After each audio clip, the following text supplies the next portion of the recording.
Hay algo en España que poca gente sabe. El misterio de un país invulnerable. Cuando uno ve, y más en tiempos modernos, hay los medios técnicos, internet y tal, reportajes sobre España, la historia de España, ve que es curioso que es la única nación, España, la única, que durante toda la historia escrita de la humanidad ha sido el país más intentado por invadir. Han estado todos los países antiguos y modernos. Estuvieron los romanos, mucho tiempo, siglos, construyendo murallas, castillos. Estuvieron los godos, al norte de Europa. Estuvieron los árabes. Estuvieron los judíos. Lo intentó Napoleón con las tropas francesas. Lo intentó el Tercer Reich. Lo intentaron todos los países de conquistar España. Y nunca lo han podido. Siempre ha sido, digo, un país que ha defendido sus fronteras, sus montañas, su región. Y siempre ha sido un país unido, aunque ha sido siempre un país muy dividido en regiones, ¿no? Por una parte los vascos, los gallegos, por otra parte los catalanes, en Castilla-La Mancha, los andaluces, muy dividido. Y a muchos de estas regiones con su propio idioma y su propia cultura. Pero curioso es que durante toda la historia se ha intentado invadir España, porque muchas veces los alemanes invadieron Polonia o Francia, pero inmediatamente. No hubo mucha resistencia. Incluso Italia y muchos países intentaron invadir Rusia, intentaron invadir los alemanes. Pero España, hasta el líder del Reich alemán, puso una oposición grande con el deseo de sus generales de invadir España. Hubo un acuerdo que es curioso, es histórico, ¿no? Porque la gente no puede pensar muchas veces. Piensa la humanidad leyendo la historia, los acontecimientos históricos, que bueno, son efectos de casualidades o circunstancias. No. Hay un poder sobrenatural muy fuerte, de tal manera que España no puede ser invadida. Podían emplear todos los medios técnicos o bélicos al alcance y no lo lograrían. Y voy a poner un ejemplo. Que no es casualidad. Cuando la gente ve esto, la noticia, bueno, le da, bueno, es casualidad, es que las circunstancias. No, es una protección sobrenatural de que el país español, dentro de sus límites, ¿no? Sus fronteras, sus regiones diferentes, su lenguaje, sea imposible de invadir. Ya lo intentaron los árabes, ya saben de la conquista de España, pero voy a decir algo interesante sobre la invasión árabe, que duró siglos. Fue un error, una falta de prudencia del propio gobierno español en aquel tiempo. Voy a relatar muy brevemente por qué.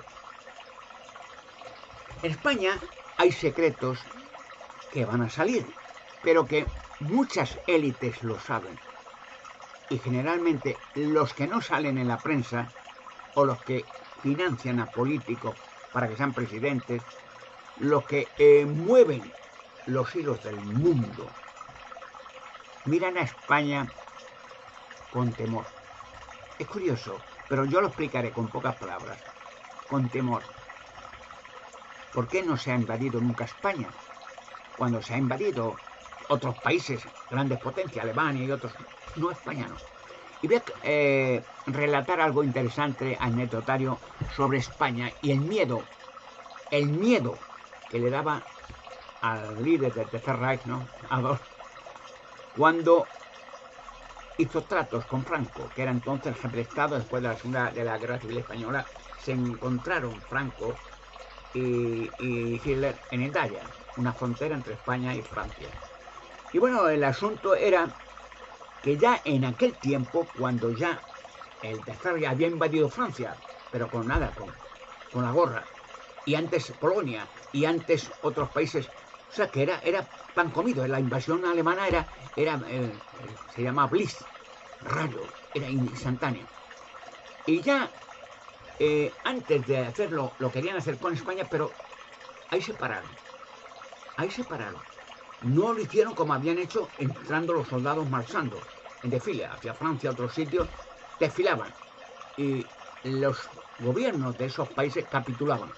No querían enfrentamiento con el Tercer Reich, porque era una potencia que tenía armamento en aquel tiempo moderno y unos soldados muy capacitados, muchas veces fanáticos, tal.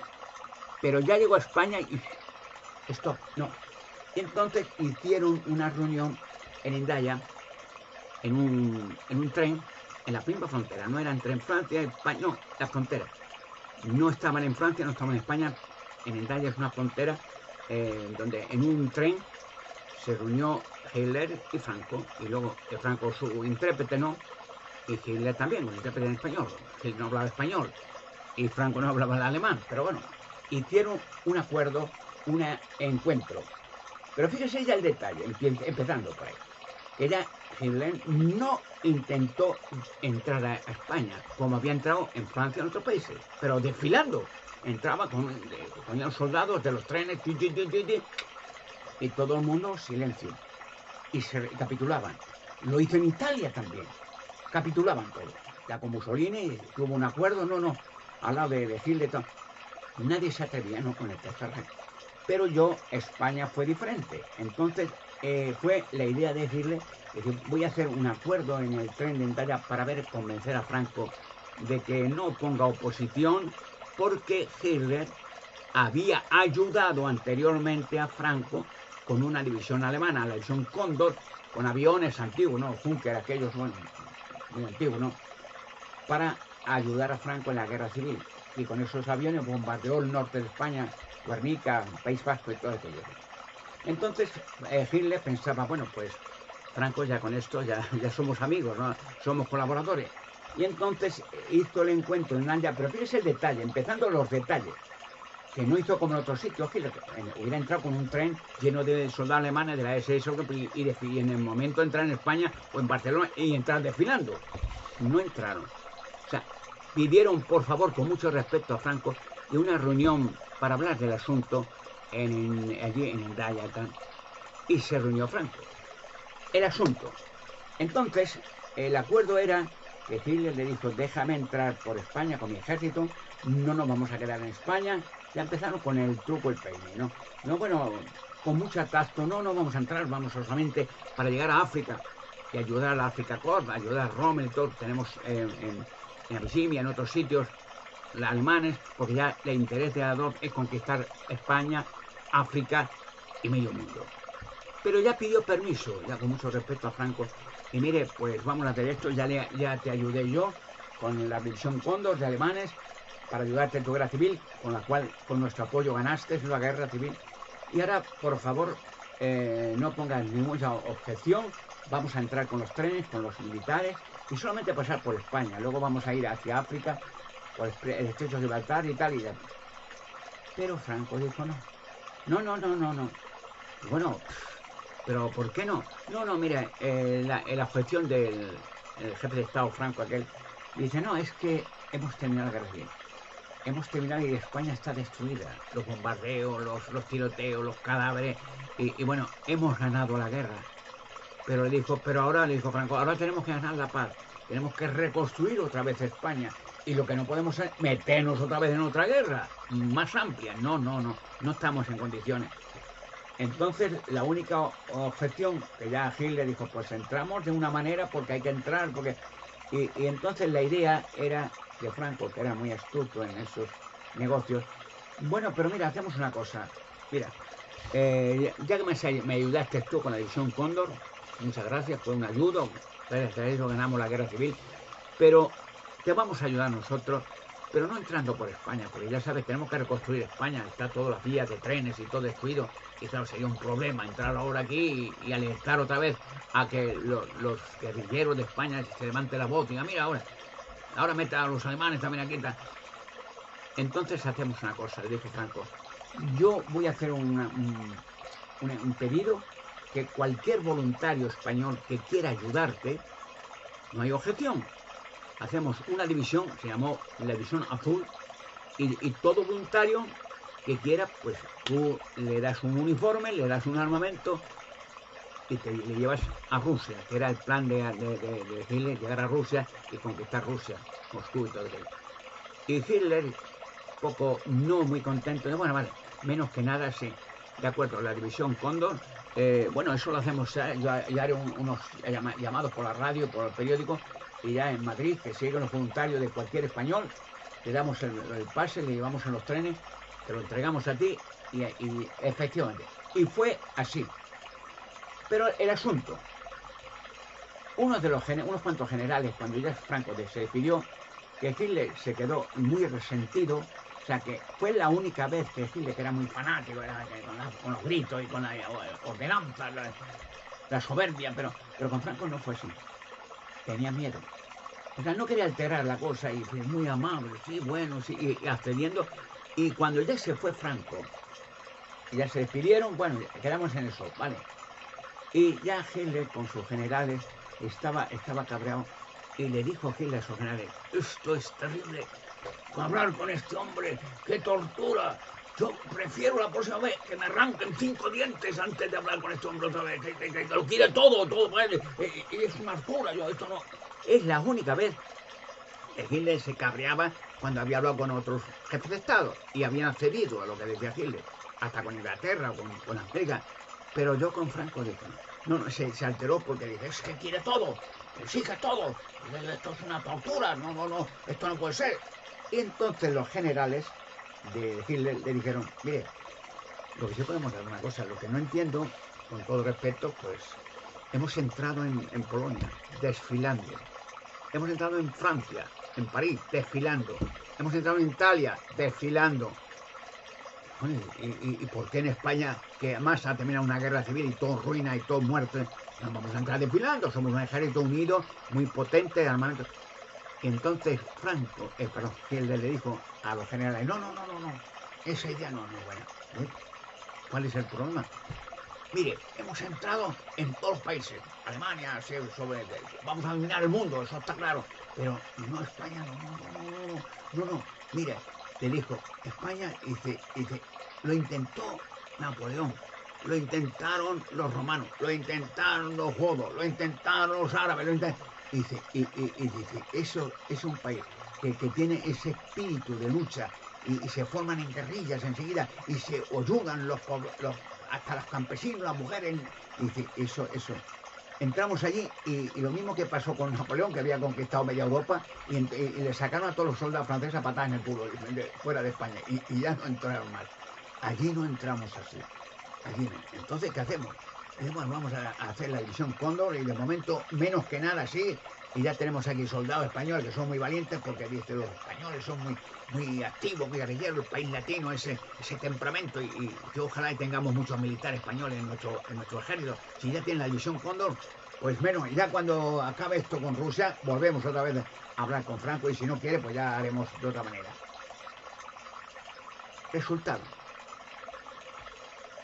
España es un país que se ha intentado invadir a lo largo de toda la historia, por todos los gobiernos antiguos y modernos. Hasta Inglaterra no se atrevió a invadir España por el estrecho de Gibraltar. Fue un abuso entre reyes, ya saben, siempre esa corrupción de un rey de Inglaterra, decirle al rey de España, y dice, bueno, pues mire, me he visto el peñón de Gibraltar, pero con astucia y malicia, ¿no? Le dijo, es que me gusta, es una visión tan bonita, y la idea mía, le dijo al rey de España, es si me haces el favor, me gustaría construir una casa, una villa allí en la cima, y yo ver ese paisaje del mar y de España. Mentira. O sea, pero ya le metió el bolo y entre reyes, pues la corrupción era normal. Pues sí, oye, pues si te gusta eso, pues para ti. Hombre, gracias, hombre. Es que ya te invitaré a comer a mi casa, que hacer una visita diplomática, pero es que me gusta ese país, lo he visto tan apasionante, se ve media España, se ve el mar. Mentira, porque precisamente el estrecho de Gibraltar es una zona técnica militar para contra la marina, porque puedes divisar los océanos y cualquier invasión de lejos o de cerca de cualquier punto geográfico visto desde la cima es peligroso. Es una forma que te vigila varios lugares, miles de kilómetros alrededor de los mares, el estrecho de Gibraltar. O sea, para entrar por España por el sur hay que entrar por el estrecho de Gibraltar, ¿no? Entonces, le regaló tranquilamente al rey de España lo que es de los españoles, porque un rey es un personaje burocrático, como un presidente, como bueno, es una persona que tampoco lo elige el pueblo, ¿no? Lo elige, pues yo no sé, pero que no tiene derecho a regalar el país al que le dé la gana. España es de los españoles, que es precisamente el eslogan que ha dado el presidente actual, el presidente Pedro Sánchez, ¿no? Muy valiente, porque también el mismo problema resurge vez tras vez, que ahora el presidente de Norteamérica, Donald Trump, otra vez la misma actitud de Hitler y de otros. Le dijo al presidente Pedro Sánchez, mire, tenemos este problema con Irán y no sé qué, pero habían construido en tiempo del franquismo, pero con permiso de Franco, unas fases en el sur de España, en Rota y en Morón y tal, ciertas bases americanas. O sea, le habían construido aquello porque entonces Franco se aprovechó también para la guerra civil de América, para los americanos, para tener aquellas bases allí con miras hacia Europa, hacia Francia y tal, y le dejó que estuvieran allí bases americanas en diferentes puntos estratégicos de España y construyeron bases muy grandes. Y entonces el presidente Trump le hizo una proposición al presidente de España, el señor don Pedro Sánchez. Dice, mire, es que tenemos esa base, queremos, es fácil desde España hacia Irán, pues es una línea recta, pero no desde América, tal vez. Dice, déjanos utilizar las bases, que son nuestras, las hemos construido nosotros, pero o las cedimos a vosotros para la guerra civil, para cosas. Y el señor Pedro Sánchez, no, ¿cómo que no? Y no, nosotros no apoyamos la guerra, porque la presidenta española anterior al señor Pedro Sánchez, pues metió la pata a fondo apoyando la guerra civil o la guerra contra Irak, contra Saddam Hussein, aquella que causó cientos de muertos, miles de muertos y que nosotros no es nuestra guerra, ¿no? No vamos a hacer esto para ir a apoyar, como hicieron el gobierno anterior español, apoyar una guerra que causó cientos de miles de muertos y de ruina y de torturas y tal. No es nuestra guerra. Y eso es España. Y vamos a defender España. Es nuestro territorio. No vas a entrar aquí por la cara. Así de claro, ¿sí? Y nada, le causó cabreo al presidente Donald Trump. Que decía, ahora vamos a entrar a la puerta y España, insultando a españoles, un momento de cabreo, ¿no? Esto es una mierda, que no, esto vamos a destruir todo eso, que eso. O sea, pero no ha entrado en España, pero no entrará. No porque no tenga ganas, sino porque sabe que ese carácter español de valiente, de unirse los españoles, aunque sean diferentes regiones, pero llega un momento de unificarse para defender la nación. Se unen los españoles y lo llevamos en la sangre, ¿no? Es decir, que hay otros países que no llevan ese espíritu de lucha desde el tiempo remoto, pero lo tienen. Entonces, hasta Donald Trump con sus asesores, ¿no? Única hacemos ahora con España. Y le dijeron lo mismo que Hitler le dijo a Franco. Le dijeron, mire, no, el español es otra historia, ¿no? Esa gente no, porque eso se une y vale, el ejército más popular y valiente, pero literalmente popular, aguerrido, valiente del mundo, el ejército, no en masa, es decir, no en cantidad, en valor, en disciplina, en lucha, es la Legión Española, que es muy típica por ese ardor que heredaron, que fue fundada previamente no solamente por Franco, sino por un teniente coronel Millán Astray, que también que pidió al gobierno español en aquellos tiempos tener un ejército para defender del intento de invasión árabe, de los moros y tal, hacia España. Y se fundó una legión con gente que en aquellos tiempos, y hoy también, hoy la diferencia en aquellos tiempos de su fundación, que fue Franco, que previamente fue Franco, el general más joven de Europa, me parece, no estoy seguro, pero con 20 años ya era general, o sea, porque le gustaba mucho el ejército, ¿no? Era muy jovencito en Toledo, en la Academia de Infantería de Toledo, hizo cadete y tal. Bueno, pero fue fundada y es el ejército que ha luchado en muchas luchas defendiendo el territorio español de invasiones árabes o otras. Entonces había territorios en África que eran de España también, eran protectorado español. Pero siempre te das cuenta, si uno mira, que siempre cuando se dice España, intentar meterse, no, todos se echan para atrás, todos se echan para atrás. Se puede meter, como está metiéndose en otros países que están en conflicto. Da igual en qué país se meten y se meten en el gobierno, pues son heroicos los gobiernos norteamericanos, son los que tienen medios técnicos. Pero cuando hablan de España, dan marcha atrás. Hay un instinto, digamos, de temor. ¿Pero por qué España? Precisamente España no, aparte que es parte de la OTAN, ¿no? Sería un conflicto meterse en una España, entonces toda la OTAN defendería a España, ¿no? Pero bueno, ese no es el tema.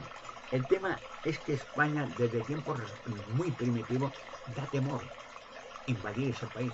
El carácter español, el tipo español, hombres y mujeres, hasta en las guerras napoleónicas, era típico, hasta, no sé, histórico, Agustina de Aragón, hasta una mujer que ya en la guerra napoleónica los franceses entraron por Zaragoza, pero lo echaban a patadas en todos sitios. Y una mujer se hizo al mando de unos cañones en Zaragoza y mandaba los cañones tirotear a los franceses y se dio muy popular, Agustina de Aragón.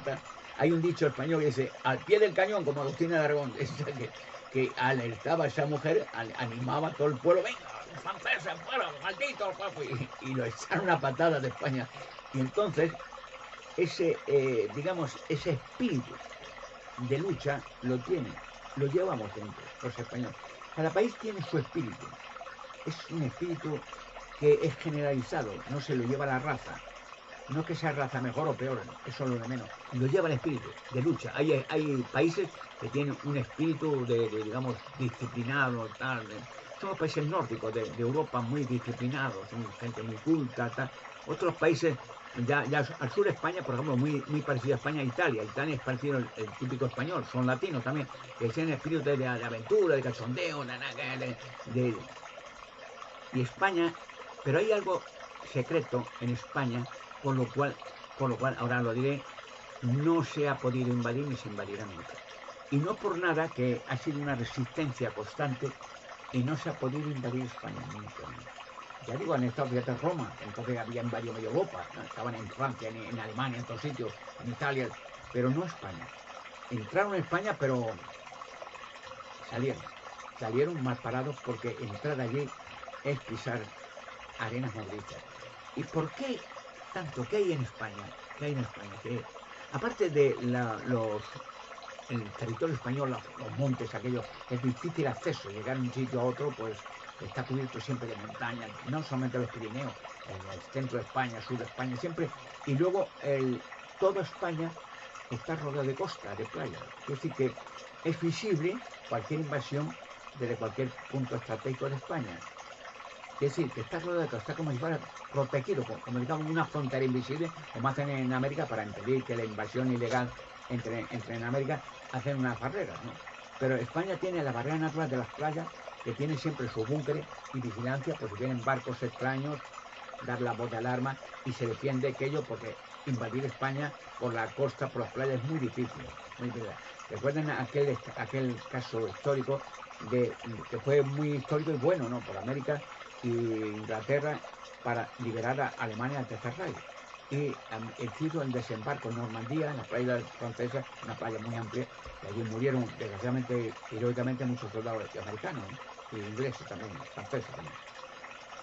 España está súper protegida por montañas, difícil acceso, los carros de combate, aviones, camiones, es complicadísimo.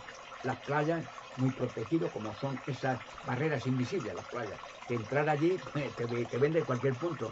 Y entrar en una playa, salir es el problema, entrar entre lo mejor. ¿Y por qué España? El problema, ¿por qué? ¿Qué tiene España? El espíritu, ¿qué significa eso? Hay algo más que eso. Y voy a decir ahora que va a sonar un poco, a otros me conocen, saben que sí es verdad, ¿no? Eso ya saldrá. Y va a comprender a la gente, el mundo, cuando esto se verifique, cuando salgan los secretos que han protegido indirectamente a España a la luz pública. Entonces la gente va a pensar más grande ahora. Mira, ahora entendemos por qué España es como un país con arenas movedizas, que como te metas ahí ya no sale.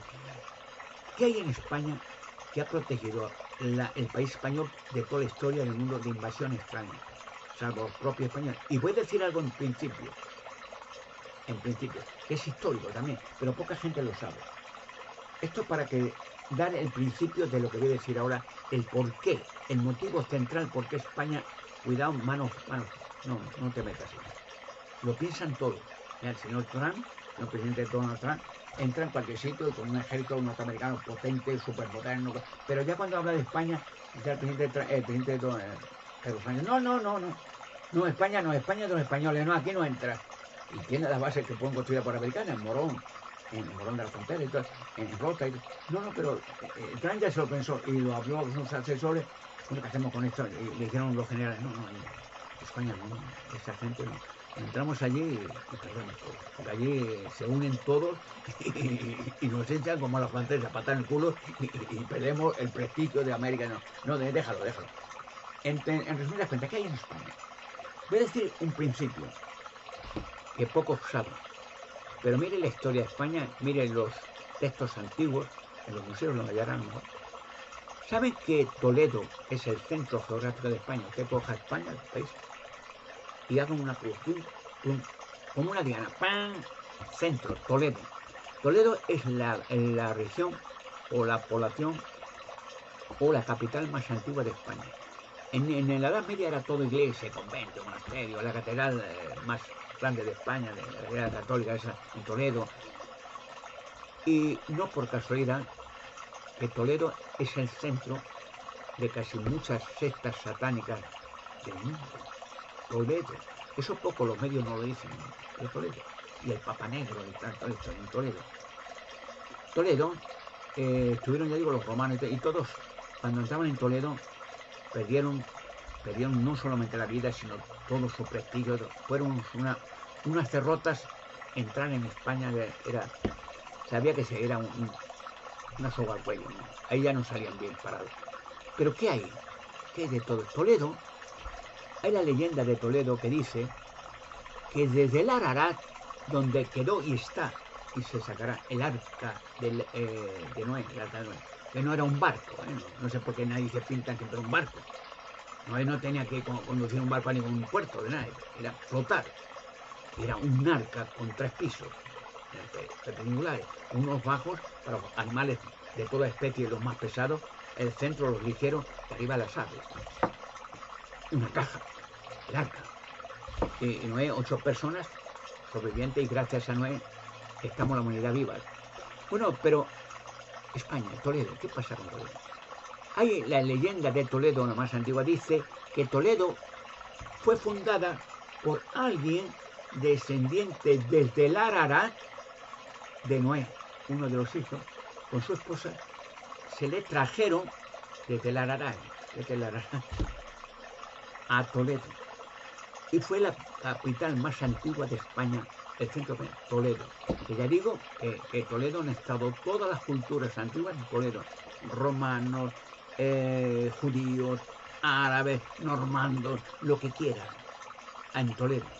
Qué casualidad, todos en Toledo. ¿Pero qué hay Toledo? Dice las culturas antiguas de Toledo, la leyenda de Toledo, que del Ararat se trajo un hombre y una mujer, se trajo, porque andando lo dudo que llegarían desde el Ararat a Toledo, a España, imposible. Pero se trajo a fundar Toledo un hijo de Noé con una esposa que la llamaron la esposa Tarsis. Tarsis es el nombre más antiguo de España, Tarteso. Luego los romanos hicieron España, le cambiaron el nombre un poco, pero qué casualidad, que del Ararat, la primera idea de fundar algo, estaban digamos, las 8 personas que salvaron en el diluvio, Noé, su esposa, 3 hijos, 3 hijas. ¿Sí? Pero la primera fundación, la primera idea es desde ya cuando paró el diluvio, quedaron el arca, los animales, las aves y Noé y la familia. Y se trajo, no andando ni en barco ni en correo, se trajo en otra nave a fundar Toledo. ¿Por qué Toledo? ¿Qué hay en Toledo? ¿Qué hay en España que tiene ese historial tan guerrero, tan épico, tan enigmático? Hay 2 cosas que van a salir pronto y que dan mucho pánico los que me conocen. Bueno, no digo gente que tengo mucho equipo, de muchos amigos que colaboran conmigo. Se llama en internet Los Guerrilleros de Alberto Ganosa, el gran monarca. Pero hay gente de las élites que me conocen. Créemelo que esto sonará un poco exageración. No, no. Hagan investigación y verán que sí es verdad. El que me conoce dice, es verdad. Que me conocen, élites, que son en realidad en la oscuridad las que controlan los hilos del mundo. Los grandes potestades de dinero, los grandes Rockefeller y toda aquella gente. Y me conocen. Y me temen como la peste. Pero ¿qué hay en España que da tanto miedo y tanta reserva y nadie se atreve a conquistar España a la fuerza? Dos cosas.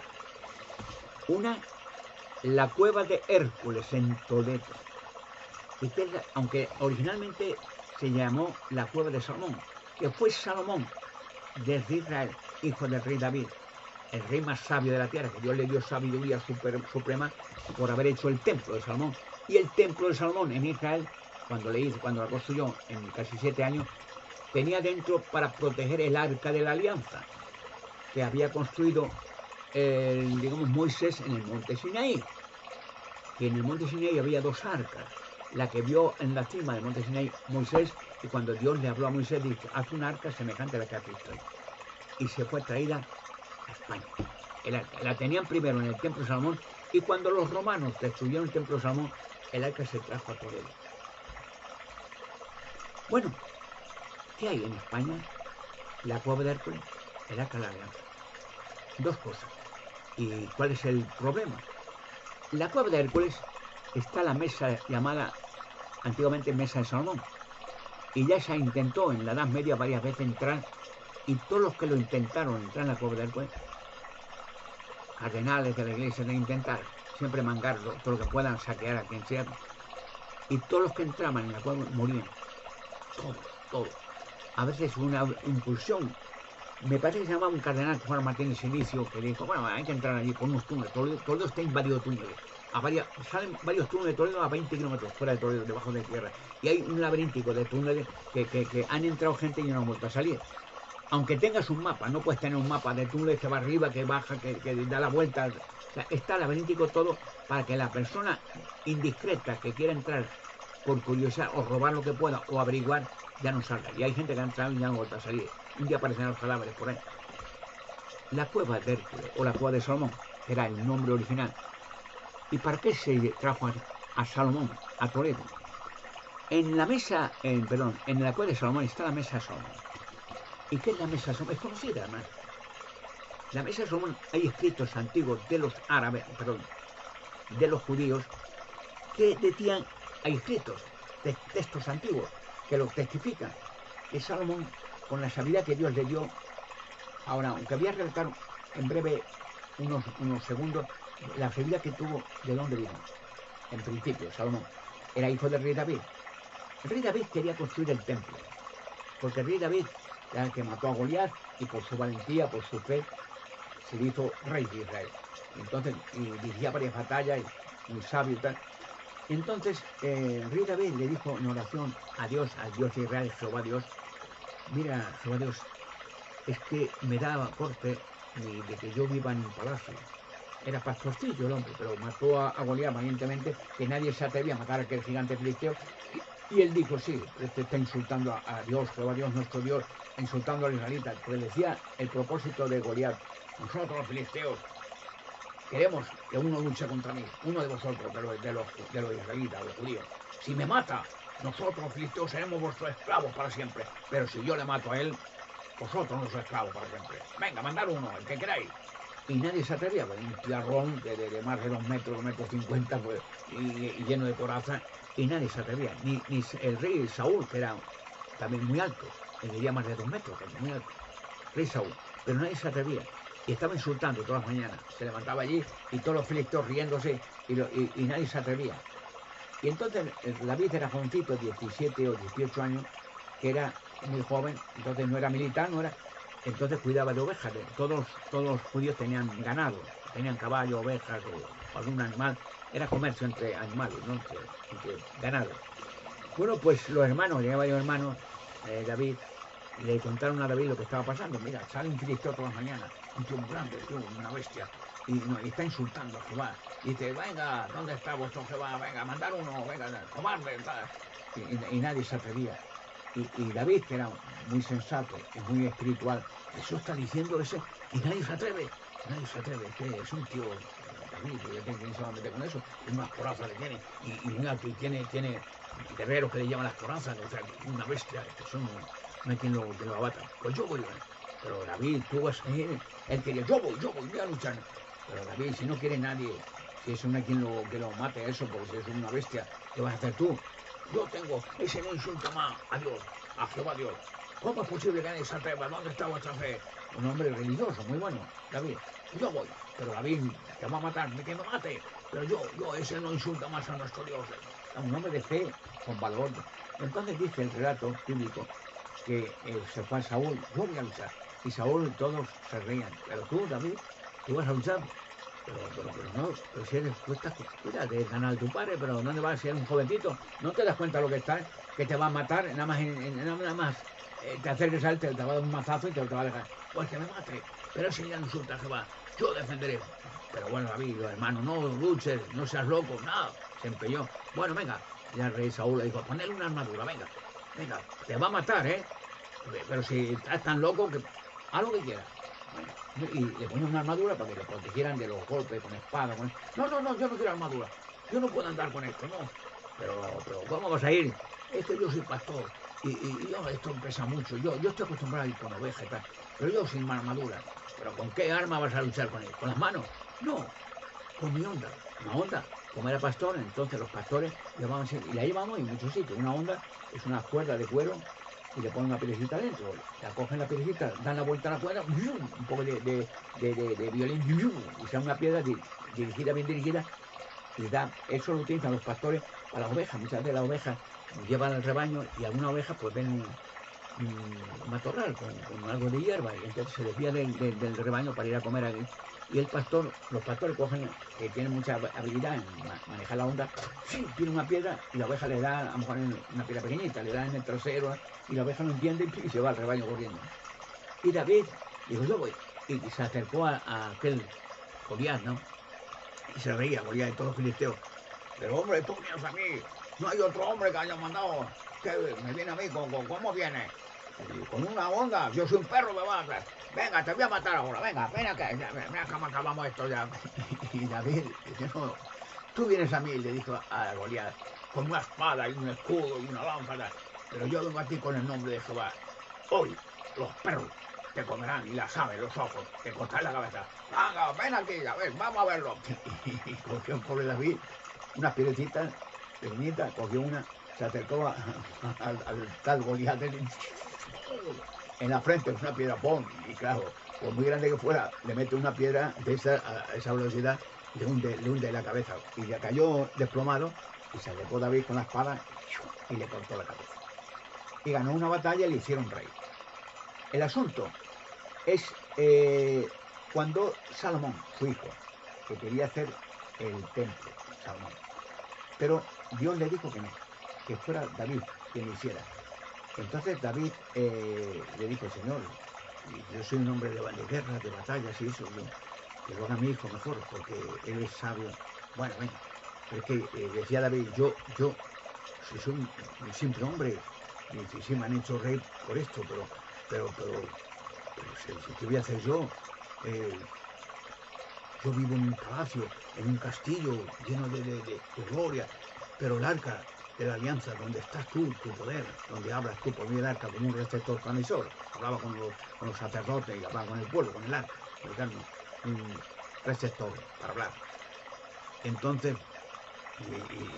y yo viviendo en un palacio y el arca en una tienda de campaña, la llevaban a una tienda de campaña, la transportaban, el arca los levitas a otro sitio donde se mudaban y llevaban una tienda de campaña, es una tienda de campaña simple. Y eso no es posible, que tú vivir en una tienda de campaña y yo no, vamos a hacer un palacio para ti. Pero bueno, venga, hazlo, pero que lo haga tu hijo, Salomón. Bueno, está bien. Y ya se lo dijo David a su hijo, ¿no? Oye, mira, Dios me ha encargado que tú vas a hacer el templo. Ah, muy bien, buena idea. Y dice, bueno. Y ya reunió los mejores expertos para arquitectos, ingenieros, para todo. En 7 años casi un templo maravilloso, que además estaba forrado por dentro con oro, ¿no? Y imágenes. Las piedras que se hacían para el templo las tenían que hacer fuera, picarlas y pulirlas fuera, no dentro del templo. El templo no se tenía que hacer ruido. Y no estaba hecho todavía el templo, pero que no hubiera polvo, ni ruido, ni grito, sino las piedras que de la cantera, cogían la piedra en bruto, la pulían, la picaban, la pulían bien para que sea brillante y pum. Y los encajes entre piedra y piedra eran con líneas, bueno, con oro fundido, o sea, no con argamasa, sino con oro. O sea, que un templo y allí dentro era para el arca de la alianza. Y entonces, en un sueño, Salomón, cuando había terminado el arca, el templo para el arca, y metió en el arca y todo, una ceremonia grande, ¿no? Entonces, el sueño, Dios habló, porque Dios no habla con la persona directamente, ¿no? Porque, como dice el dicho bíblico, nadie puede ver a Dios y quedar vivo, ¿no? También se dice que el que hizo el universo, millones de planetas y galaxias, verlo es una expansión, una energía que te fundiría. Nadie puede ver a Dios. Ángeles lo pueden ver, pues son ellos también energía, pero no un humano. Hasta Moisés no podía ver a Dios, veía una zarza que ardía y oía la voz. Y cuando Moisés le dijo en el monte Sinaí, dijo, Señor, ¿puedo verte? No puede, nadie puede verme a mí y quedar conmigo. Bueno, Salomón, en resumidas cuentas, terminó el templo y se acostó a dormir muy tranquilo, 7 años. Fue una inauguración del templo muy fabulosa, cantando alabanzas, salmos a Jehová Dios, una fiesta con trompeta, los músicos, levitas y tal, una fiesta grande. Entonces Salomón se echó a dormir y en un sueño, entonces ya era un sueño, no era literalmente, habló con él. Salomón, despierta. ¿Quién eres, Señor? Soy yo, Jehová Dios. Dice una cosa, Salomón, le dijo en sueño, ¿no? Y has hecho un templo muy bien. 7 años duró casi. Y me estoy contento, muy bien para el arca. Sí. Ahora, Salomón, quiero premiarte porque has hecho una buena obra y eso es bueno para la fe del pueblo de Dios, el israelita, y para que yo hable con ellos. Es una obra de humildad. Tal. Bien, y dime, Salomón, quiero premiarte. ¿Premiarme? No, si has sido idea de mi padre, si yo no, has hecho un buen trabajo. Quiero premiar, ¿qué quieres? A ver, dime. A ver, te voy a ofrecer algo, Salomón. Y tú eliges. Sí, lo que digas, yo no hice por interés, pero sí. Mira, ¿qué quieres? Que te den muchas riquezas. Que seas el rey más poderoso de la tierra en oro, en piedra. Que te dé, digamos, larga vida. Para puedas vivir muchos años. Que te dé poder sobre tus enemigos. Que donde quieras que vayas, todos te teman y te respeten. O que te dé mucha sabiduría para que tú seas el rey más sabio de la tierra.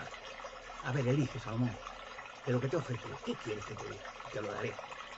Y Salomón en sueño, claro, te dicen, pues mira, Señor, yo la verdad, todo lo que me ofrece es muy maravilloso, pero si soy sincero, lo sí que te pido de lo que me has ofrecido es que me des sabiduría, para gobernar con sabiduría a tu pueblo, que es un pueblo santo, y yo quiero que lo que yo diga, lo que yo haga, sea sabio, para que todos progresen, todos prosperen y tu nombre sea glorificado. Muy bien, pues Salomón, tú serás el rey más sabio de la tierra. Te lo voy a dar. Y efectivamente, porque luego de todos los países del mundo, lo dice la Biblia, todos los reyes del mundo, ahora diré por qué, venían a ver a Salomón. Pero no dice de una parte del mundo, de toda la tierra, dice, de todo el planeta. Venían. ¿Cómo llegaron reyes a ver a Salomón, el rey, a hablar con él, a conocerlo? No solamente se habla de la reina de Saba, ¿no? Sí, una reina que había estado allí, Salomón, ¿no? No, y de otros sitios, venían de los tartesos, venían de los egipcios, pero de toda la tierra. Ahora, la pregunta que puede hacer una pregunta, ¿no? ¿Cómo es Salomón de toda la tierra? Pero ¿cómo Salomón llegó a Australia? ¿O a Rusia? ¿O a Europa? ¿O al Pacífico? ¿Cómo llegó? Porque hay escritos en los libros, que no los dicen, muchas veces lo guardan como alto secreto, que Salomón, con la sabiduría que Dios le dio también, había construido naves voladoras. Recuerden que dije al principio que alguien se trajo desde el Ararat, un monte altísimo, donde está el arca encallada, se sacará el arca de Noé, se trajo a él y a una mujer a fundar por él. no andando, ni en camello, ni autobús. Desde la Arada a 5.000, a 500 y pico de metros está el arca encallada ahí, a Toledo. Y ya se dio órdenes de fundar Toledo, que sería una nación, España muy grande. En fin, Salomón dice escritos antiguos que había construido naves voladoras. Piense que era el rey más sabio de la tierra. Y no podemos decir, bueno, es que antiguamente los sabios que podían a lo mejor, lo que sé, construir una caseta o no. Construyó el templo, fantástico. Y construyó naves voladoras, porque hay textos antiguos que muchas veces no los salen en público por curiosidad, por saber si ahí esconde algo, ¿no? De construir en el área 51 otras naves con textos antiguos, que ya se han construido algunas. Pues Salomón tenía una super habilidad y construyó naves, hay escritos de los judíos, de los antiguos, que dice que Salomón había construido naves y que con esa nave iba con ejército a conquistar países de toda la tierra, porque entonces Salomón era el rey representante de Jehová Dios de toda la tierra. O sea, era la representación de Dios. No había muchas religiones, pero la religión verdadera estaba entonces en el pueblo de Israel. A partir de Jesucristo se acabó con aquello. Pero el pueblo de Israel. Entonces el rey Salomón era el representante de Dios, de Jehová Dios, de la tierra. Entonces iba con un ejército a diferentes países del mundo y hacía era una idea muy buena, cogía una mujer virgen y la tenía por esposa. Se acostaba con ella, tenía un hijo, la dejaba embarazada y ya dejaba prole de Salomón en ese país. De tal manera que ese país ya pertenecía a Israel como el reino de Israel de toda la tierra. Y luego iba a otro país, y luego iba a otro, y luego iba a otro, en nave, con ejército. Y entonces dejaba siempre prole de Salomón en cualquier país, de tal manera que aquel país ya era perteneciente al pueblo de Israel, o dominio de los israelitas. Solamente el problema que tuvo Salomón es que confió demasiado en su destreza y se tuvo demasiado con las mujeres. Tuvo miles de mujeres. Eso fue un error grande por Salomón. Ahí faltó sabiduría, porque el haber cogido muchas mujeres hizo que esas mujeres, ya saben lo que son las mujeres, el sexo y las caricias y el habla dulce y tal, le inculcaron, por favor, mi rey, yo soy de tal país, llévame para que ver a mis parientes y tal, y visitamos mi país, mi padre es el rey de no sé dónde, sí, mira, entonces, bueno, venga, como tú quieras. Eso le perdió Salomón. Tenía miles de mujeres y concubinas miles. Era una bestia, se pasó. Y entonces iba a ese país y ¿qué hacía esa mujer con astucia? Entonces no era judía, era de un país X. Y llegaba aquí, mira, es mi padre, este es Salomón. Y ya éramos conocido Salomón, éramos conocidos, entonces, Salomón, un abrazo, una fiesta grande. Y ya con astucia la mujer le decía, ven, y quiero hacer ofrendas a mi Dios. Y entonces Salomón, tan incauto, o tan tonto, o tan ignorante en ese punto, que iba con la mujer, ven, este es mi Dios, Baal, o Moloch, o no sé cuánto, dioses satánicos, inexistente, demonio, adorar a demonios. Entonces iba a aquella fiesta y decía sacrificio, Salomón, mira, es mi Dios, y hacían los cantores de satánicos, de aquellos templos. Entonces se arrodillaba ella y se arrodillaba Salomón, y sin darse cuenta estaba adorando a demonios. Lo horrible de Salomón es que se dejó incautar por mujeres. Le gustaban demasiado las mujeres y no pensó que lo más importante, lo que más le había dado poder y alegría y sabiduría era Dios de Israel, Jehová Dios, no dioses paganos, porque la orden de Dios era que destruyera todos aquellos rayos, los quemara, que no había nada más que un Dios, el Dios verdadero, constructor del universo, del mundo, Jehová Dios, el que habló con Moisés y libertó a los israelitas de Egipto de 400 años de esclavitud. Es interesante el hecho que he relatado del Arca de la Alianza. Está en España. Pero es que la cueva de Hércules no es el arca, está a la mesa de Salomón. ¿Por qué se dejó allí en Toledo? Además hay textos antiguos y bíblicos que Salomón estuvo en España mucho tiempo. En Toledo, que era el centro de España entonces, hasta el día de hoy, de culturas, de todas las culturas antiguas, y hoy, en tiempos modernos, sectas satánicas y todas las religiones satánicas en Toledo. No es casualidad, ¿eh? ¿Qué tienen en Toledo? El miedo a que alguien y ese alguien, voy a entrar en la cueva del rey y saque la mesa de Salomón. ¿Y qué significa la mesa de Salomón? La mesa de Salomón. Hay textos antiguos hebreos que lo dicen, no están en biblioteca, no quieren enseñar mucho, pero tienen mucha astucia de no pringarse mucho. Entonces, pues hay textos que dicen que Salomón, con la sabiduría que Dios le dio, había construido una mesa mágica, acristalada, y que Salomón veía en ella, o hablaba con ella, y veía cosas del pasado y del futuro de la humanidad.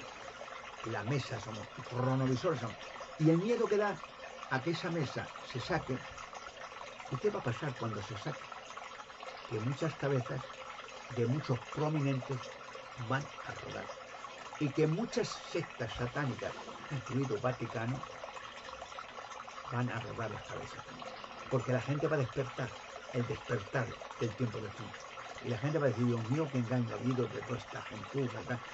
Y como dice el Apocalipsis, libro de Revelación en la Biblia, capítulo 18, que todas estas naciones Dios las pondrá en conmoción para que quemen todos aquellos templos, todos aquellos edificios y persigan a todos estos satanistas que han traído tanta miseria, atraso y desgracia y muertes a la tierra.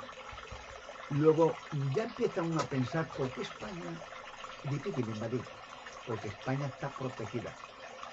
¿Quién protege a España? La cueva de Hércules, que hay ángeles que lo protegen. Por cierto, cuando entraron, eso es otro relato que ya conté o ya contaré en otra ocasión, el rey Rodrigo, que era normando, en Toledo, que no tenía que entrar nadie, habían dejado, Salomón había dejado, que es la colonia judía más antigua de Europa, en Toledo, siguen todavía allí, la judería de Toledo es muy popular. Entonces habían dejado una colonia de judíos para que nadie entrara en la cueva, de ninguna manera.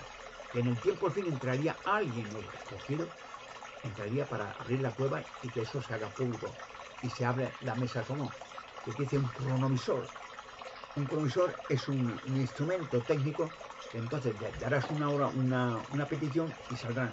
Es como, por ejemplo, hay un ordenador, para que tengan una idea. Hay programas para hablar. Entonces antiguamente eran 17, ahora son programas, instalas en tu ordenador. Y yo quiero escribir una carta a tal presidente. Entonces yo, sin eso, con el ordenador, cojo mi ordenador y la escribo. Pero si no, ese programa hace que tú le abras el programa y empieces a escribir la carta, pero con la voz.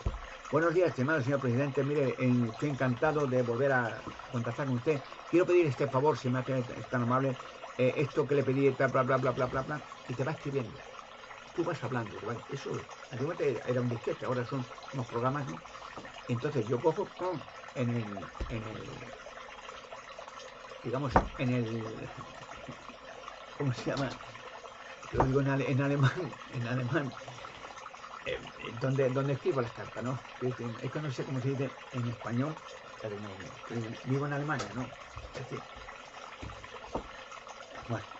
donde cuando yo escribo una carta y toco ciertos sistemas y sale la carta ya escrita y todo, no sé cómo, no puedo definir cómo se dice en español este instrumento. Bueno, en alemán se llama Drucker, que imprima la carta, ¿no? Pero bueno, y entonces ese ordenador, ese programa existe. Y entonces la mesa Salomón es algo más potente que eso. Pero piense que Salomón tenía súper sabiduría, súper sabio. Entonces Dios le dio una sabiduría excepcional, como un ángel. Entonces, ¿qué construyó una mesa? ¿Con qué fin? Fin. La Biblia dice que sí, en el fin eso va a suceder. ¿El qué va a suceder? Por eso está la mesa preparada. Piense por eso, apunta en detalles por qué España no puede ser invadida. Porque en el tiempo al fin pasarán cosas en España que transformarán la tierra. Y ya estoy hablando de dos cosas, la Arca de la Alianza, la mesa de Salomón. ¿Qué dijo Jesucristo referente a todos los secretos que hay por revelar? Porque hay muchos, ¿no? No hay uno, dos aquí ya, pero no, hay muchos. Que no quieren que se revele cuando las élites satánicas no quieren que se revele. Porque va en ello sus grandes beneficios, grandes empresas, grandes fortunas, que cuando se revele esto van a caer. Lo dice la Biblia. Dios va a poner en masa a mucha gente y los van a destruir a todos. Es como antiguamente, en el antiguo Israel hacía lo mismo. Unían conmoción, ahora contaré un relato de eso, y los enemigos de Israel caían todos. Dios tiene ese poder, volver locos a la gente y envalentonar a su pueblo. Pero, ¿qué dijo Jesucristo referente a los misterios? Hay tantos misterios Y dice, bueno, esto quién sabe, algún día no se sabrá esto nunca, porque están los poderosos y están los magnates. Mentira. Porque entonces una persona puede pensar que Dios no tiene ese poder, ¿no? De esas cosas que han pasado hace 100.000 años. No, para Dios no existe el tiempo. Para Dios puede ver ahora cosas que van a pasar dentro de 10.000 años, las puede ver. Porque para Él es un plano eterno. No existe pasado, presente, futuro. Existe. Ha existido, existe por la eternidad. Y Él, cosas que van a pasar en 10.000 años, puede mirar como un mapa. Mira, ahora, tal país va a entrar en recesión, tal. En Lucas capítulo 12, versículo 2. Fíjense lo que dijo Dios, que es una profecía que se va a cumplir, que va a empezar en España. Presten atención. Lucas capítulo 12, versículo 2. Fíjense, pero nada hay cuidadosamente ocultado, en principio. No hay nada cuidadosamente ocultado. ¿Qué está ocultado? Cuidadosamente. El arca de la alianza. ¿Y qué más? La mesa Salomón. En el túnel, los túneles. ¿Ve? Ya empieza, porque nadie cuidadosamente ocultado que no haya de revelarse, ni secreto que no llegue a saberse. O sea que esto no miente. Pero esto dice que por muy oculto que estén las cosas, se llegará a revelar. Y secreto, hay secreto, esto que no, se sabrá.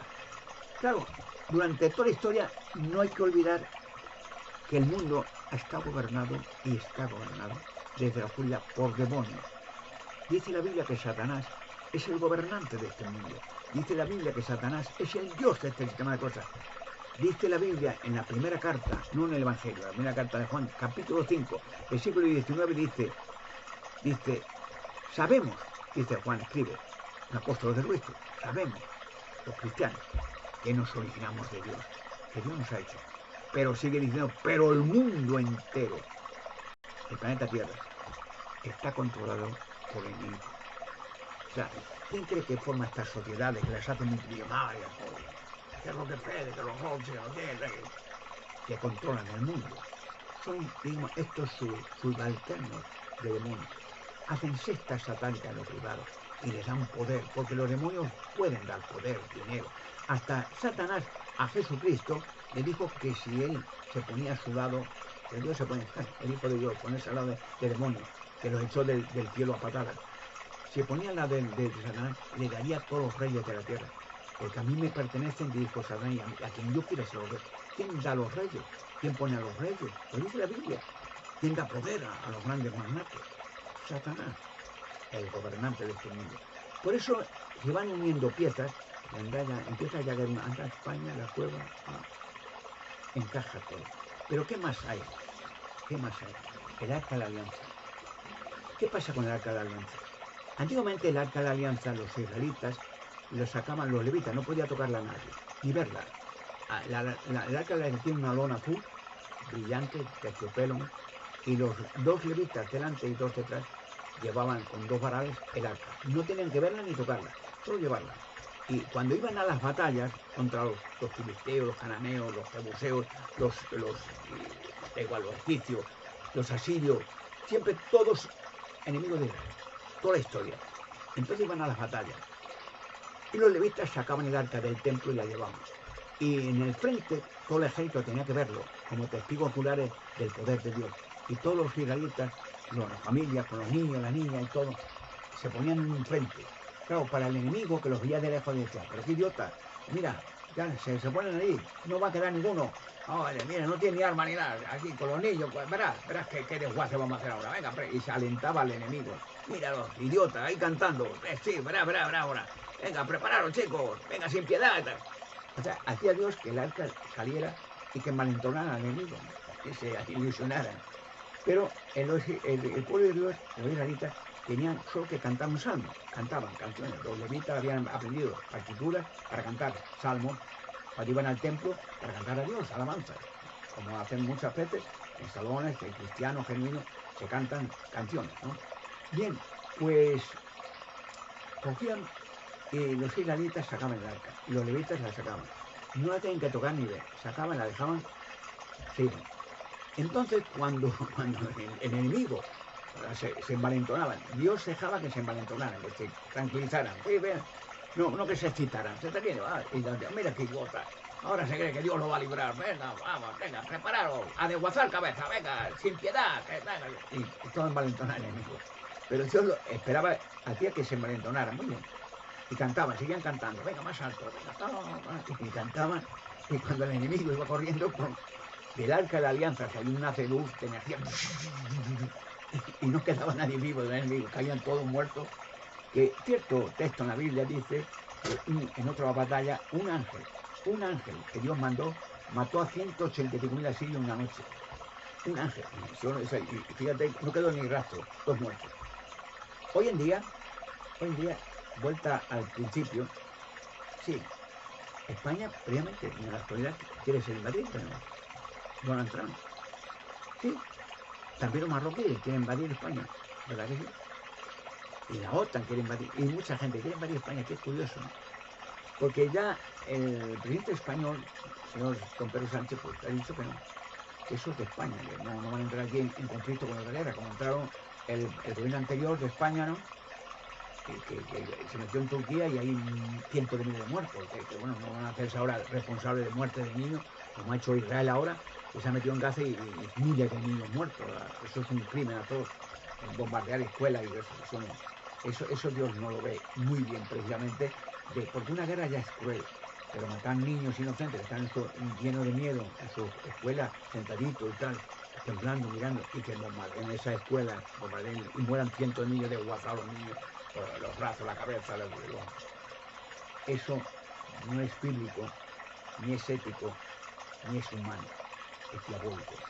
Porque las guerras son diabólicas en general, pero hay guerras que se defienden, ciertas. Por ejemplo, en las guerras mundiales todo el mundo se defendía del Tercer Reich, incluso Rusia, ¿no? Se defendía de la...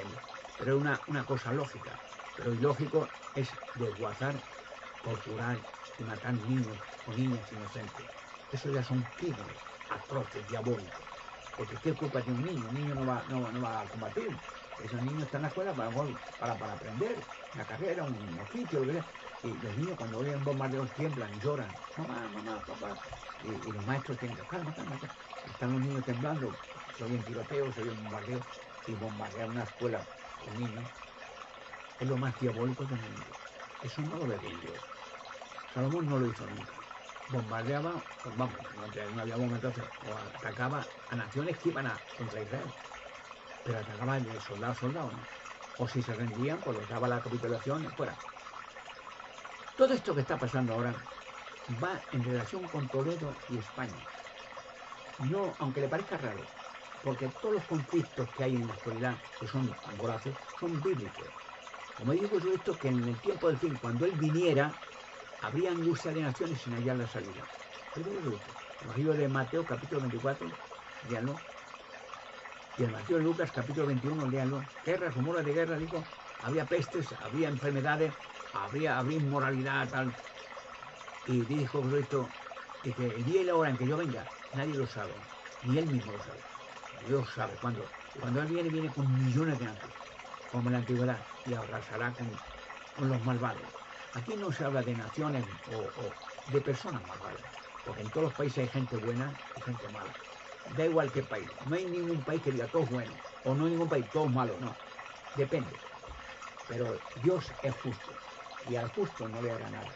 Obviamente, el Armagedón, que se llama la guerra de Dios, es para ayudar a las personas justas. Dios sabe quién es justo, quién hace la voluntad de Dios, quién hace lo que puede, quién tiene buenos sentimientos, y Dios no lo va a quitar en medio.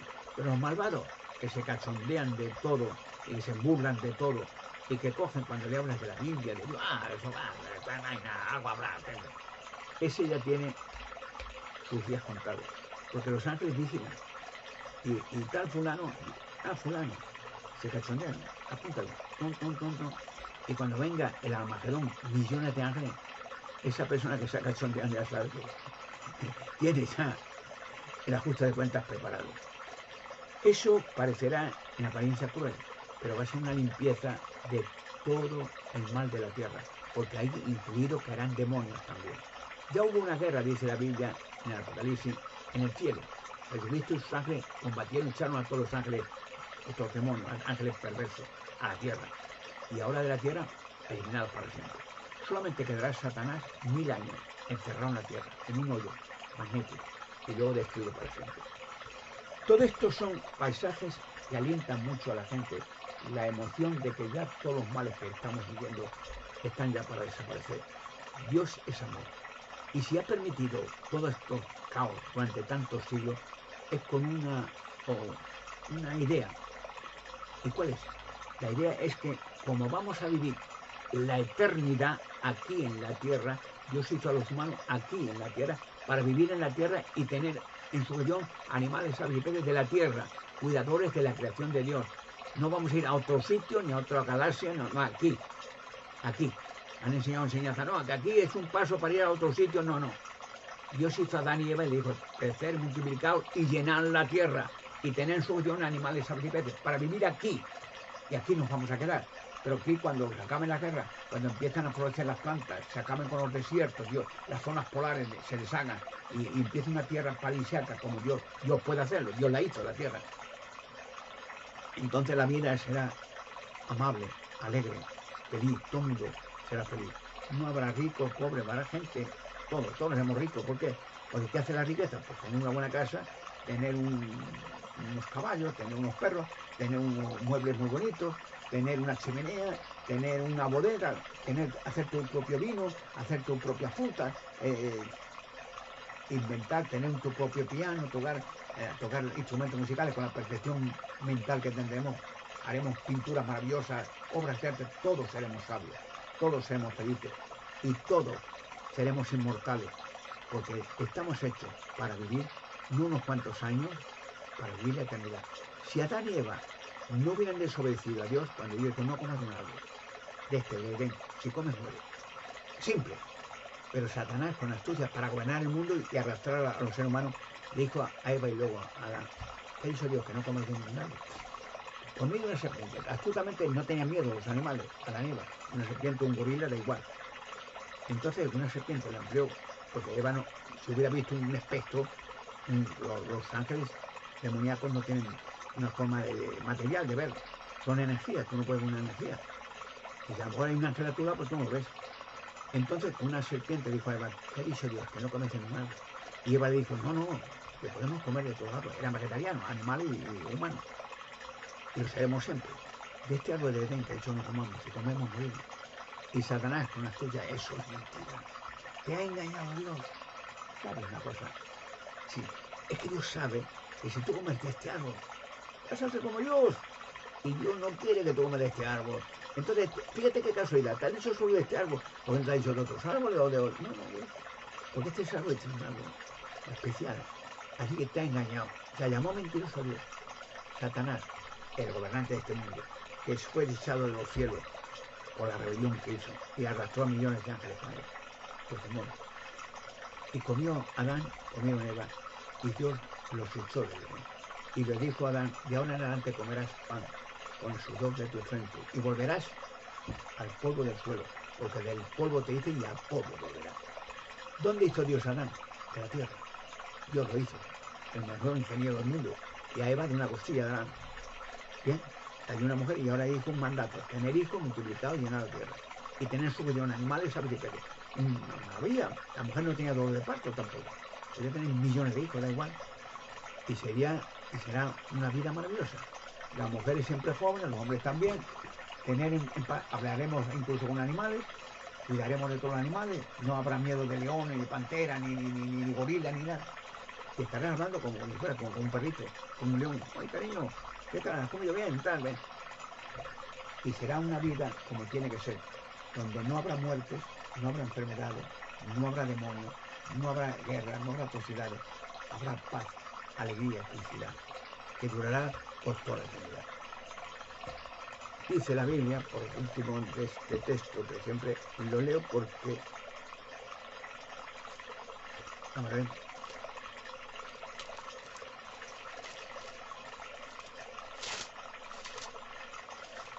Aquí. En el Salmo 37 es la promesa de Dios, que por David, la promesa para la humanidad. ¿Y qué ha dicho Dios sobre la creación, la humanidad? ¿Qué ha dicho Dios? ¿Qué pasará en la tierra? Estamos aquí, nos ha hecho aquí. ¿Y qué? Dice el Salmo, capítulo 37, versículo 29, los justos, o sea, persona buena, justa quiere decir, ni exagerado, ni malo, ni bueno. Vale, entra. Los justos mismos poseerán la tierra, la herencia, la tierra. Será no una casita de campo, no, una tierra, para tener tú tus jardines, porque entonces no habrá supermercado, ni habrá Corte Inglés, ni cosas raras. Tendrás que hacer tú, plantar tus patatas, o tus pimientos, o los árboles frutales, la cebolla, lo que quieras, y tendrás que plantarlo y luego cocinarlo y tal. Y será fantástico, es decir, mira, y tener tu propio vino, o coñac, o licor, aprender a mezclar los licores y tener una bodega llena de botellas para invitar a mucha gente. Y lo más importante, que volverán a la resurrección todos los que han muerto. A David, volverá también Salomón, volverán todos. La Biblia dice que todos los que han muerto, justo o injusto, volverán a la vida. ¿Por qué? Porque están hechos para vivir aquí. La muerte es un shock. Dios no hizo a Adán para que muriera, sino que la muerte vino por la rebelión y los demonios que trajeron aquí la muerte, el dolor, la guerra. Pero los que han muerto, Dios tiene el poder. Jesucristo resucitó a mucha gente. Los apóstoles resucitaron gente. Por ejemplo, el apóstol Pedro resucitó a una mujer, una cristiana llamada Dorcas, que había muerto, era muy buena chica, había hecho muchos regalos a mucha gente, era muy corazón. Y todos lloraban mucho. Mira, y fueron a Pedro, el apóstol. Pedro, mira que esta cristiana que ha muerto. Pero ¿y eso qué? Mira que estaba malita y está muerta y llorando. Y nos ha regalado muchas cosas. Tiene un corazón. Y ya Pedro, bueno, ¿dónde la había dejado? Venga, aquí. Y estaba la pobrecilla, la habían cuidado muy bien, con el perfume y tal. Y tranquilamente Pedro cogió de la manita. Venga, Dorcas, despierta, venga. Y la mesita abrió los ojos y empezó se levantó a la cama y todo el mundo en éxtasis de ay, vive. Jesucristo resucitó mucha gente. Jesucristo resucitó muchas. No dice, la Biblia no dice cuántos, resucitó algunos. Por ejemplo, un amigo que le invitaba mucho a comer a Jesucristo y a sus apóstoles, se llamaba Lázaro, y don Marta y María tenían 2 hermanas, y bueno, eran muy amigos. Y en un cierto iba Jesucristo predicando de casa en casa, de pueblo en pueblo, de aldea en aldea, no en coche, ni en carroza, ni con trompeta, ni iba andando. Y dormía a veces en una barca en la calle. El hombre más poderoso del planeta era el más humilde a la vez. Y entonces iba y hablaba con la gente. Y cuando iban gente que, señor, que estoy enfermo, venga, lo curaba rápidamente. Pero nada, sin vitamina, nada, venga, le tocaba un poquito, venga. A veces a distancia venía un centurión romano que conocía a Jesucristo, y el Señor, ¿qué te pasa? Es que un criado mío que es judío, que es muy buena chica, me trabaja muy bien, ¿qué pasa? Que se ha enfermado, y está muriendo y tal. Dice, ¿qué puede hacer algo por él? Claro que sí. Bueno, mira, es que perdona, soy centurión romano, dijo, y ya sabe que la ley dice que no entremos en casa de judíos, ¿no? Y tú eres judío, puedes hacer algo, no te preocupes. O sea, vete ahora mismo a tu casa y ya está sano. ¿Ya? Vete. Y ya fue corriendo a su casa el centurión aquel y vio al muchacho, hombre, que estaba viendo y le había resucitado. Pero esto resucitará todo, justo como injusto. Lo dice la Biblia. Esto, te digo por esto porque hay muchos mangantes. Por ejemplo, el Vaticano durante siglos ha explotado a la gente y se ha ganado miles de millones.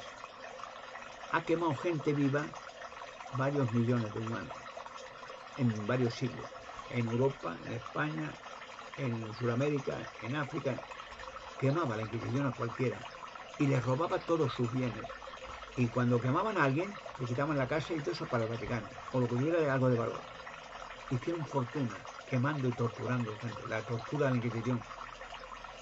Sí, ese era el amor cristiano. Pues esas pobres personas volverán a la resurrección. Volverán. Y los que los quemaron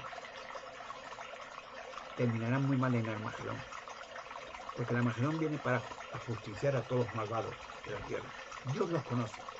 Y Dios sabe quién hace fingimiento de buena persona y el que es un malvado. A Dios no le puedes engañar. Y se cumple lo que dice la Biblia, que lo que está sembrando el hombre, eso también pasará. ¿Y cuánta gentuza del fariseísmo? Bueno, al rey, uy, el papa, sí. Estás engañando a quién. Y ese terminará, pues, como tiene que terminar. De Dios, dice la Biblia, uno no se puede mofar. Lo que está sembrando el hombre, eso también pasará. Y de Dios te vas a ir a burlar, Dios no ha visto lo que has hecho, o lo que piensas, o lo que haces. Lo estás viendo y la vas a vomitar. Porque aquellas criaturitas que quemaron viva la Inquisición en toda Europa, la Santa Inquisición, y los torturaban antes con fuego y azufre, y a estas mujeres la metían en la vagina un arrojo vivo, le cortaban el cuello o la lengua, le cortaban las orejas, los ojos le sacaban. Metían de verdugos de la Inquisición a todos los más perversos de enfermos mentales, de locos psiquiátricos de aquellos. Y lo venían a decir, la tortura esto, y le daban dinero, torturarlo, pero bien, que yo oiga los gritos. Sí, lo hacemos. Hay una película que recuerdo esto cuando hablo de estos temas, se llama El nombre de la rosa, muy bueno. Él interpretaba Sean Connery, como falleció, buen actor que hacía algunos papeles de 007. En aquella película El nombre de la rosa hace de clérigo franciscano de esto. Y se veía en esa película muy crudamente real lo que eran los monasterios, lo que son. De monstruos, de dragones, de gentuzas, de depravadas, de sádicos, de demoníacos. Esos eran los monasterios. Y que cogían niñas pequeñas, las violaban, las torturaban y las quemaban vivas, para que no hablaran. Esos son los monasterios. ¿Se va a escapar alguno de ellos? ¿Han engañado a Dios? ¿Van a engañar? No dudo. Por último, ¿cuánta gente entre nosotros habrá perdido seres queridos? Madre, o padre, o abuelos, tíos, o amigos, amigas. ¿Cuánto? A veces es triste perder amistades, gente cariñosa, que por circunstancias, por accidente o por enfermedades o epidemias, muere. Dios lo ha visto. ¿Qué hizo que lo hizo con los muertos? Los resucitaba. Lázaro lo resucitó. Hablaba antes de Lázaro, la hermana Marta y María fueron a Jesucristo, Señor, estaba predicando en varios pueblos. Iba con los apóstoles, andando, y de casa en casa. No en un Rolls Royce ni en un palacio arzobispal. Iba allí. Y le dijo, Señor, que tu amigo Lázaro está fallecido, que está muerto. Y Jesucristo dijo, no, porque está dormido. Está dormido, pero siento. Y los apóstoles le decían, está dormido. Es que se estará sanando. Y Jesucristo que estaba oyendo dice, no está muerto. El Señor está dormido, no, es que está, vamos a verlo. Y fueron a la casa de Lázaro, un amigo suyo, llevaba 4 días muerto. Claro, el pueblo estaría a varios kilómetros de distancia, ¿no? Y las hermanas se alegraron ver a Jesús, Señor, si hubiera estado aquí, no hubiera muerto, tú lo hubieras, pero ahora ya, ¿dónde lo habéis puesto? Lázaro, había una cueva, habían hecho una cueva artificial con una roca, había excavado una roca, habían metido el cuerpo, habían llenado de vendas y perfume, y sellado la puerta con una roca, no entra nadie. Ya huele mal, Señor, llevo 4 días. ¿Qué vamos a hacer? Si hubiera estado antes. No te dije que volverán los muertos a la resurrección. Sí, lo has dicho, en los últimos días, en el tiempo de... Venga, abrir la roca, ven. Y Luis quita la piedra. Y que muy tranquilo, se acercó todos mirando a la chica. ¿Dónde va? ¿Olerá más, Señor? 4 días. Tranquilo. Y se acercó a la puerta de la cueva, en una gruta pequeña. ¡Lázaro! ¡Venga, sal fuera! Y pum, salió con la venda quitándose las vendas que la habían con pulmón. Está vivo, una ilusión, una alegría. Sí, todo esto que dice la Biblia,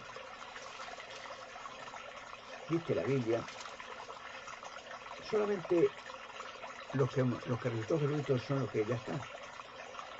O habrá alguien más que vuelvan a Jesús. La Biblia dice claramente que todos, buenos o malos, todos, da igual de qué país, de qué nación, de qué, todos, están muertos por guerra, por incidentes, cualquier tema, han muerto.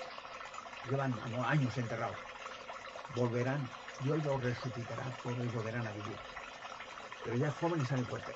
Lo dice en el Evangelio de Juan, capítulo 5, versículo 28-29. Dice, no se maravillen de esto, porque viene la hora en que todos los que están en las tumbas conmemorativas, a todos los que han muerto, que hay miles de millones de niños, oirán su voz, la de Jesucristo, y saldrán. Los que hicieron cosas buenas, a una resurrección de vida. Los que practicaron cosas viles o malas, a una resurrección de juicio. O sea, todo. No como hace la iglesia.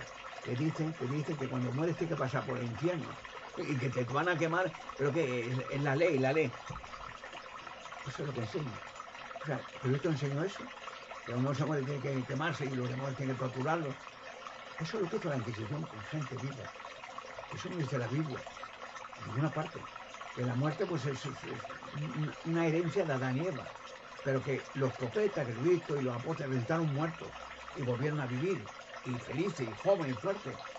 ¿Dónde dice eso la Biblia que tienen que pagar? Y que tienes que pagar indulgencia a la iglesia, unos funerales, un dinero que ellos te sigan y que ellos van a orar a Dios para que en vez de 7 años solo sean 6 lo que te quemen los demonios. O sea, que ponen a Dios como que Dios manda demonios quemar gente, para que Dios goce viendo cómo torturan a cientos de miles de niños, mujeres. Esa es bestialidad y la gente lo ve normal. Pero eso no es lo que dice la Biblia. La Biblia dice realmente que la muerte, el que ha muerto, pues vuelve a su estado en que Dios hizo a los seres humanos en polvo. Se deshace el organismo, pero que el poder de Dios hace que ese muerto vuelva a vivir. O poner a Dios como que Dios no tiene tanto poder, ¿no? Dios no es un humano normal, es un poder que ha hecho universo, ha hecho galaxias, ha hecho satélites, planetas, sistemas, ha hecho animales, peces, ha hecho belleza, orden, da miedo, hasta las bacterias, hasta los organismos más pequeños nadie podría hacer, por ejemplo, ningún ingeniero una pulga o una mosca, inténtalo, no podemos, y hay belleza que te da la impresión qué clase de Dios tan impresionante, que ha hecho tanta maravilla. ¿Dónde está su poder? No hay límite.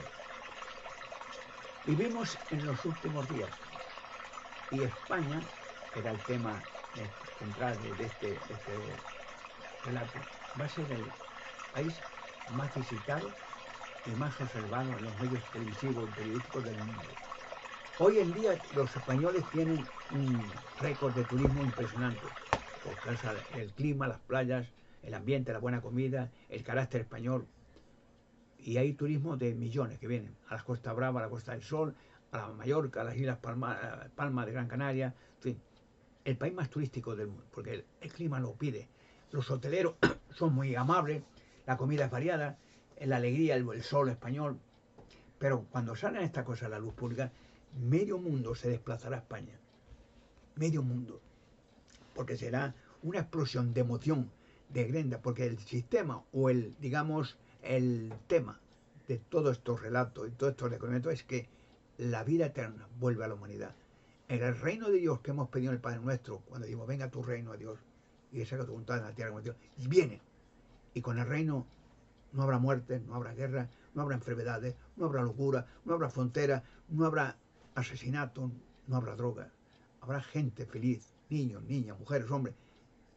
Hablaremos una sola lengua de nuevo, un idioma, como antes de Babel. Y la gente será feliz por toda la eternidad. Porque estamos hechos a la imagen y semejanza de Dios. Dios no muere y nosotros tampoco. Así que, señores, lo que viene ahora es lo mejor que jamás podía esperar la gente. Y todo va a empezar, las grandezas que vienen en España. Me hace reír un poco aquel eslogan del tiempo del franquismo, ¿no? Cuando decían los militares, España grande, España libre. Bueno, pues ese eslogan será viable. Cuando empiecen estos documentos será un eslogan a escala mundial, España grande y España libre. Pues, todo el mundo querrá venir a España. Los hoteleros se van a frotar las manos, y los restaurantes, y las playas y todo. Será un país acogedor, porque lo tenemos, el carácter español, amable, alegre, simpático, vivarachero, y todo el mundo quiere estar en España. Y el idioma español es el segundo idioma más hablado del mundo. Cuando empiecen estos documentos, será el idioma más hablado de la tierra. No por nada, hace miles de años, Dios previó que un descendiente de Noé se le trajera con una esposa a fundar España, Toledo. No fue casualidad. Dios sabía lo que hacía. Para Dios, el tiempo no existe. Dios es eterno. Ha estado siempre ahí y siempre estará ahí. Para bien y todo para la gloria de Dios. No para nuestra gloria. Yo digo como Salomón. Si no, pues, yo no sé. Si me das algo, pues oye, que tenga la alegría de sacar todo esto adelante y ver a la gente reírse y ser feliz. Y todos los conflictos y todas las miserias, y todos los horrores que hemos cometido, que se han perdonado y que la gente nos amemos unos a otros, nos ayudemos y tengamos la compasión que hemos aprendido de tu Hijo Jesucristo, de apreciarnos a la gente, de no solamente por España, por cualquiera que venga a España, porque todos los que vienen a España ya de lógica ven un país amable, cariñoso, alegre, contento, a veces un poco alocado, tal. Pero cuando esto empiece, España, no sé cómo habrá tendrán que edificarse cientos de hoteles nuevos y aeropuertos y todo. Por cierto, con el gobierno anterior se hicieron varios aeropuertos, es curioso, ¿no? No es casualidad. 4 o 5 aeropuertos se hicieron, porque era el aeropuerto de Adolfo Suárez, de Madrid, de Barajas, ¿no? Que no sé si le han cambiado ahora, de Barajas, era el más antiguo de España, creo. Luego se hizo un aeropuerto, Manises, en Valencia, y tal, pero ya con el gobierno anterior al señor Pedro Sánchez se hicieron 4 aeropuertos nuevos. Y curiosamente no se, digamos, no se utilizaron. Y nadie se ha hecho la pregunta, dice, bueno, qué raro, pues no se utilizan, pues son diferentes estratégicos de España. Y la gente no lo ha entendido, no se utilizan. ¿Por qué? Si son aeropuertos nuevos, todo pistas nuevas, edificios, todo nuevo, todo preparado. Porque esos aeropuertos están preparados para cuando empiecen estos descubrimientos, que será la acogida de cientos de millones de personas. Así que España, la economía española va a subir como la espuma. Y bueno, yo lo que único me alegraré es de que estos trabajos, estos descubrimientos, no sea, como digo, para mi gloria. Yo no tengo gloria, ¿no? Que la gloria para de Dios, que sea para la gloria de Dios. Como decía Jesucristo, no para mi gloria. Yo no soy nadie. Si Dios me ha dado esa facultad, la utilizo. Y si yo veo a la gente, yo también festejaré que España sea el país más visitado y más poderoso de la tierra. No es casualidad, lo dice la Biblia. Por cierto, el apóstol Pablo dice la Biblia que tenían locura por venir a España. Lo dice varias veces, por cierto, una vez encuentro el texto bíblico que dice Pablo, y son el único apóstol, el único. Otro apóstol también, no apóstol, perdón. Ahora leeré, a ver, que es curioso, es un detalle que pocos citan, ¿sabes? Pero yo ya leo. A ver si lo encuentro. Lo dice varias veces, hermano. Ah, no, espérate. Qué casualidad que Pablo, que era el mejor apóstol que tenía, decía que enloquecido, quería ir a España, que de alguna manera. A ver si lo encuentro aquí. A ver. Bueno. A ver si entiendo.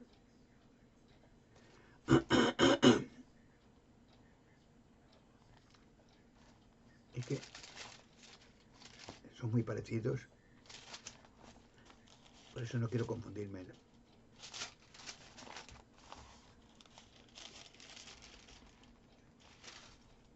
Bueno.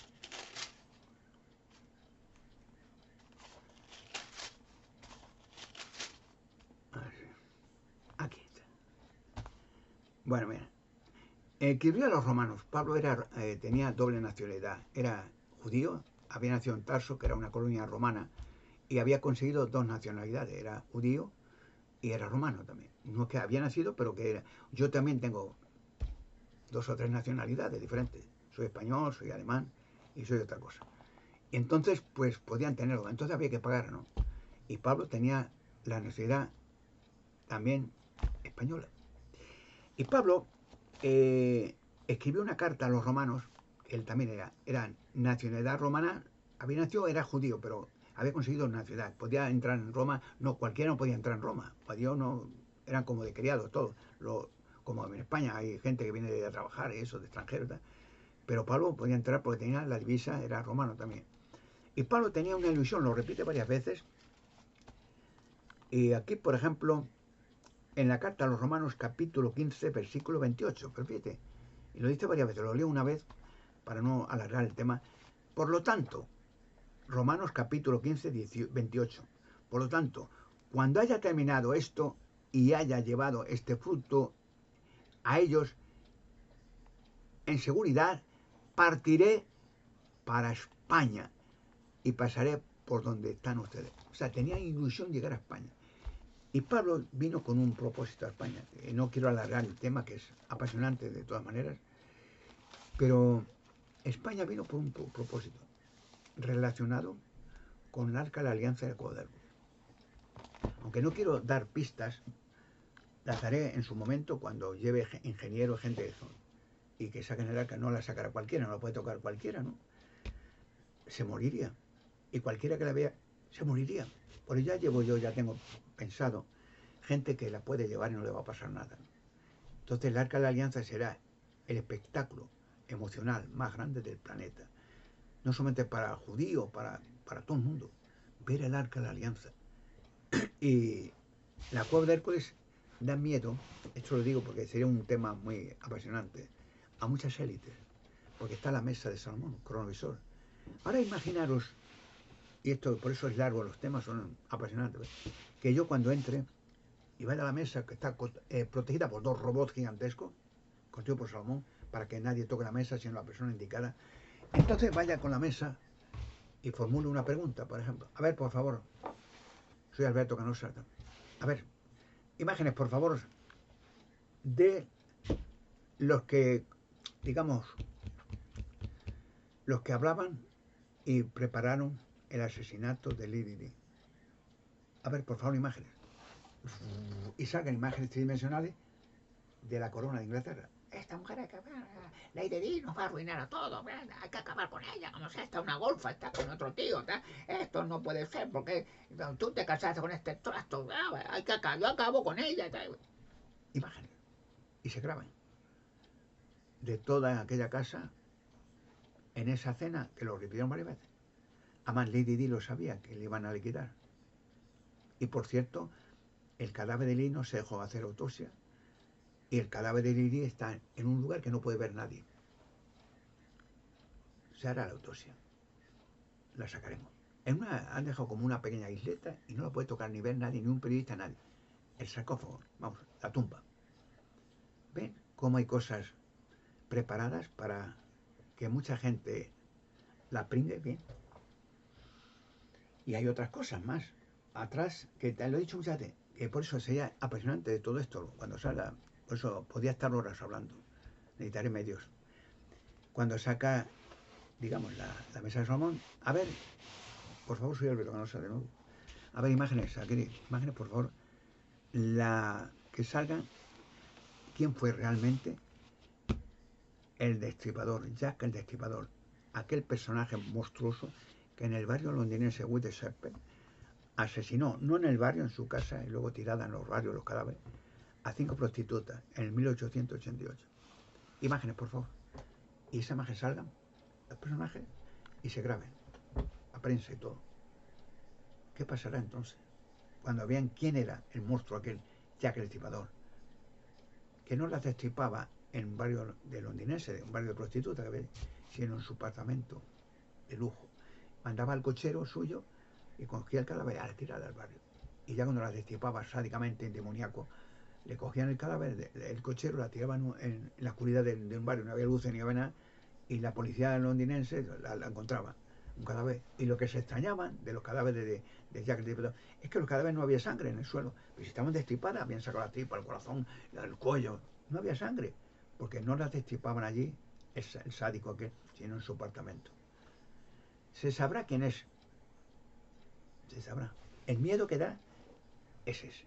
Que yo a estas élites que me conocen les doy más miedo que la peste, porque saben que a mí no me va a parar nadie. No me han podido parar ni me van a parar nunca.